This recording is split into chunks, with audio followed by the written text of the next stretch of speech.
I'm at I Like to Make Stuff. Today, I'm at Maker Faire.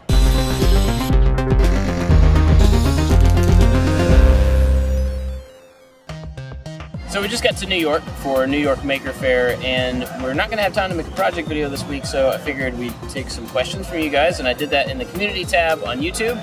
So we've got some questions. I'm gonna try to give some answers while we show you around Maker Faire. So right here, we're at a park, and we're early, so we're gonna start the questions now. Who was your first sponsor? Who was my first sponsor? People on Patreon. Everybody that supports on Patreon are actually the first people to sponsor my videos. Who was the first company that you remember? The first company, no idea, honestly. It's like 5 years ago, I really don't know. Casper's probably been the longest running, that's for sure. You actually sleep on those mattresses? I actually sleep on them. Okay. Do you think there is a shelf life for being a YouTube creator? Do you see yourself making videos 10 or 15 years from now? I spent a lot of time thinking about this, and I definitely think there is a shelf life to it for two reasons. One, because the older I get, the less connected I am to young people. I get a lot of gray hair. But also, like, there's a certain amount of burnout. Like, you work really hard, you create stuff every week, and I don't think you can do that indefinitely. So there is a shelf life, but I think the key, at least what I'm trying to do, is trying to figure out how to turn it into something sustainable that can outlive me as a person. Do you make some of the music for your videos? I don't anymore. Used to make all of the music, made the music for the intro, but it got to a point to where, like, I wanted to try different styles, and I just wasn't capable of making them, and it takes a lot of time. So now I just use a service, and we license all the music. You sit on the turtle or the camel? Of course. Which camera do you use? Mostly we shoot with the Panasonic GH5, and then this is a Lumex something, I don't know, it's Panasonic, also a good camera, but mostly Panasonic these days.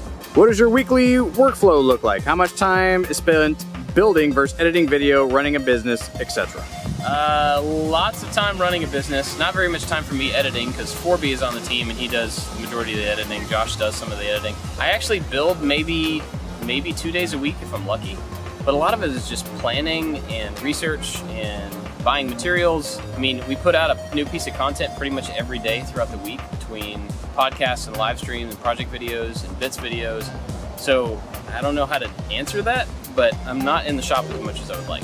Was there any point where you thought about quitting woodworking to do something else instead? No. I mean, I think I get to do like different types of stuff often enough that if I get tired of one thing, I can just move on to something else for a few weeks and then come back to, you know, whatever's next. It changes all the time, so no. What tools do you recommend for beginners? I say that you should always buy tools as you need them. So don't spend a bunch of money up front, just pick a project and then get the bare minimum tools you need to make that project happen. Look for used tools, go to garage sales, ask your friends and family if they have tools in the garage that they're not using, and get those first, and then just buy things as you need them over time, and you'll end up with a big collection of tools. But I don't think there's like a set group of, you have to have these three things. So you didn't start out with the tools that you have right now in the beginning? No, of course not. When I was in college, somebody asked me to make them a set of shelves. And so I went and bought a jigsaw and a drill, and I made the whole set of shelves with those two things. And then somebody else asked me to make an enclosure for their pet rats. And so I had to buy a circular saw. And so I just continually would buy new tools as I needed them. And then like eventually those tools burn out and I had to replace them with a little bit nicer ones. And then that just happens. But I mean, I've been collecting tools for 20 years if you want to go from college. How great of an idea is it to film a video on the departure path from LaGuardia? It's really awesome because like every 2.5 minutes a plane flies over. If you could go back in time 5 years and give your younger self advice, what would it be? Manage rest better, like sleep more, but also just get used to weekends being a time that you just rest and have fun with people and engage your relationships and don't work all the time. Because now I'm having to make myself do that over the last several years, and it should have been a practice that I put in place in the beginning. Do you think that would have affected your hustle and your sprint? Yeah, I think it would have slowed things down a little bit as far as the business growth, but I think it would have set in a pattern that I needed to have and will need to have going forward. Life is not about this stuff, right? This is an important part of it, but it's not about this, and so this should come secondary to my family and all those things, and yeah.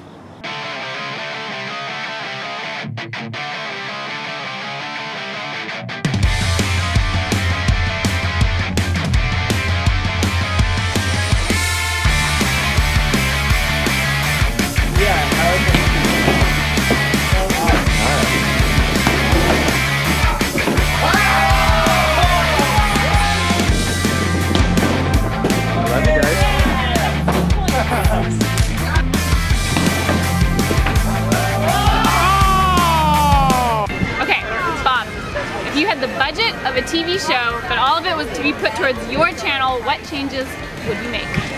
I think one of the big things with me is like trying to produce content really quickly. And so if I had the budget sitting there, I could take more time and do bigger projects. I think that'd be the thing. So it would slow down stuff, but the projects would be a little bit bigger and crazier and probably better.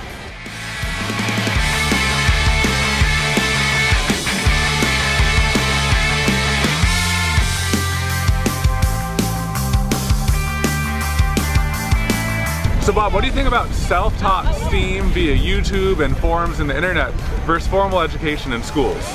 I think both are really necessary because some people just have like a self-drive to learn on their own and they can be self-directed. Some people can't and they need to be introduced to things. So they definitely both have a place, and maybe somebody can get introduced in school to something, get really motivated, and then go find their own resources to kind of take their learning further down the road. So definitely both necessary.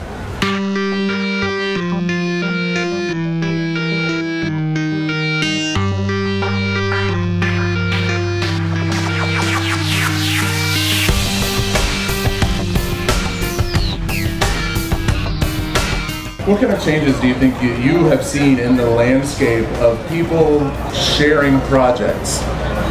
I think when I started, I don't want to say the bar was super high, but it seemed like the barrier to entry was a little high. And so I think that a lot of people didn't want to share what they were doing because they were worried that like, my camera's not good enough, or I'm uncomfortable in front of camera, or well, if I just had that one thing, I could at least give it a shot. And I think in the last 5 years or so, we're seeing tons of people pull out their phone and be like, this is good enough.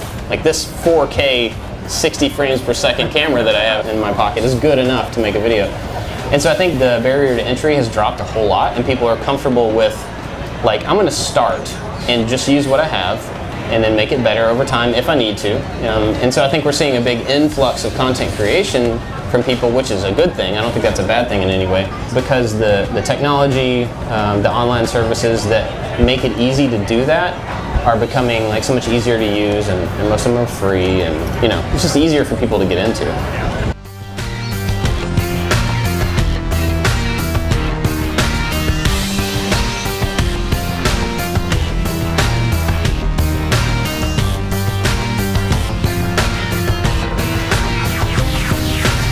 I have a little app on my phone where anytime I have an idea about anything, like I was talking about this thing, if I saw something interesting in there, I'd just make a note of it real quick, and it puts it into an online service that I use that just creates this big list. Once a week or so, I'll go to that list and I'll look at it, and I have categories. So I have like stuff that I'll never do, but it's like too good of an idea to throw away. And then when it comes time to fill out the project schedule, I go to that and look for something that's interesting. So I kind of try to capture everything. And whatever mood I'm in when it's time to make the schedule, I'll just go find something that looks cool. So.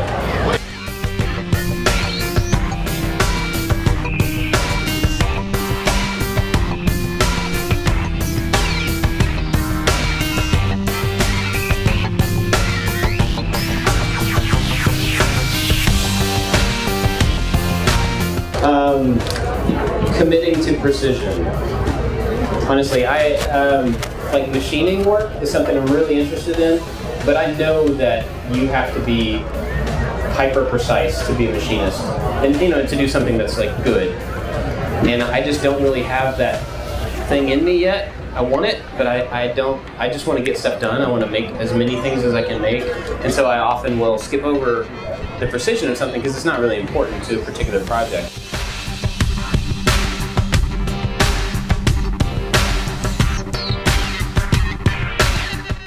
I think it's the pace. I would love to be able to just make stuff and not worry about producing content around it and everything. But the pace of the job is I have to make stuff all the time, and just like sometimes you gotta just say this is good enough. It's good enough for the video. And there's a lot of big projects that I won't ever touch because there's no way that I can make a video about restoring an entire car. Like I don't know, I can't do that. So.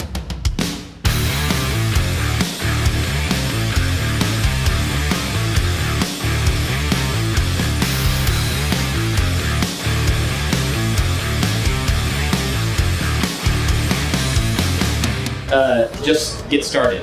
Honestly, I think what we were talking about earlier, a lot of times people will assume that like, well, I'm not quite ready, I'm not quite there, I don't have all the stuff in line, I haven't figured out this and that. The best way to figure out what you don't know is to do it. And then you have a very clear list of all the things that you don't know yet. And then you can start working through those. So I think like if video was the thing that you were interested in doing, make a video with the intention of not ever releasing it, but just go through the action of making a video, and then you can watch it and be like, man, I forgot to put my glasses on, or I forgot to, you know, whatever. You get a list of all the stuff that you need to do right the next time, then you can make a video with the actual problems to solve and put that one out.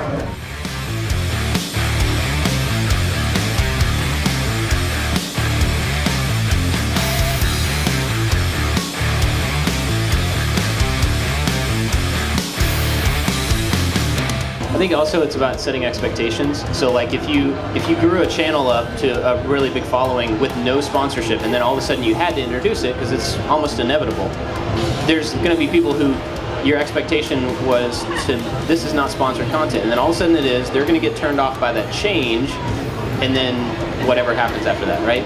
But if you set the expectation that all of your videos will have some sort of a component that is promotion, then it becomes the norm, and people don't complain about it, whether they like it or not. So like, a lot of times if we don't have a sponsor spot to put in our little picture-in-picture, I'll do a spot for myself and stick there.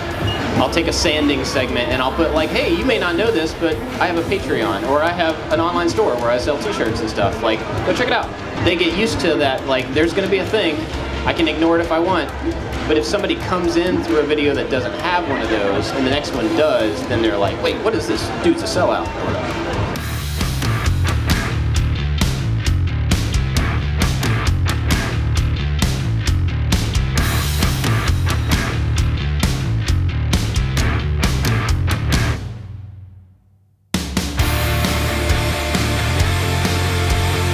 For me, the whole like, my content is worth X dollars is total just magical numbers that everybody just makes up across the industry. But I think the way to figure that out for yourself is to say like, if I'm gonna make this piece of content, it's gonna take me, I don't know, a week, 2 weeks, whatever. What do I need to make that amount of time worthwhile for myself? And if that's $10, then don't try to get a whole bunch. Just get something comfortable and whatever. If it costs you time and it costs you money to make a piece of content, cover that cost and then some. And then get that number in your head before you even talk to anybody. Get that number, and then that's your baseline. And you can get more than that, but don't go below that, because then you're almost hurting yourself, and you're hurting your future relationships with sponsors if you go lowball to try to get sponsors. Because then they're like, oh, we can pay this person nothing to advertise for us, and that's bad.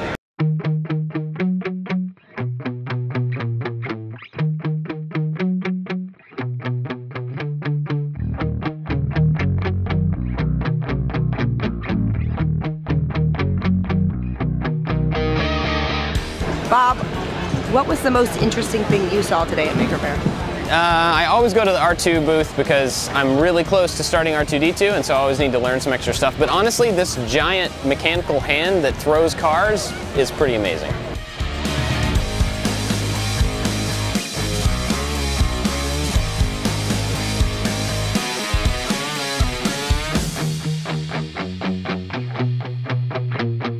Bob, tell me the truth. Are you wearing pants when we film our podcast? Yes, I almost always wear pants during the podcast.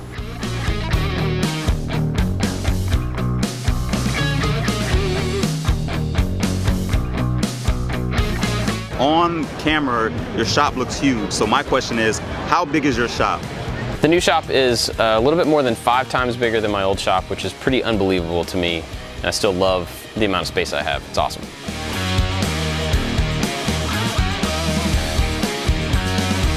What is your favorite project that you've done with your kids? Ooh, honestly, I think it was the slip and slide, because we played with the slip and slide for a long time. They didn't really help build it, but we got to enjoy it together. That's awesome.